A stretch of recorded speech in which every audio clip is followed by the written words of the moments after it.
Rumfanget af prisme. Først vil vi tegne en prisme.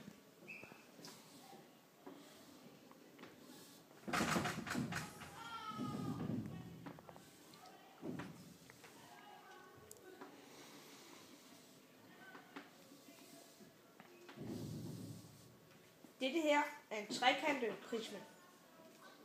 Når du skal finde rumfanget af prismen, skal du finde grundfladen af trekanten i prismen.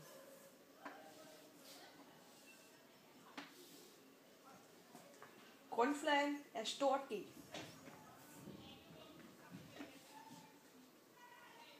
Når du skal finde arealet af en trekant, skal du bruge formlen en halv gange højde, som her er h, gange grundlinjen, som er lille g. Når du har fundet grundfladen, skal du gange det med prismens højde.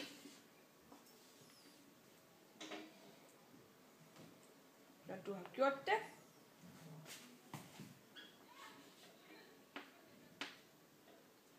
har du fundet rumfanget.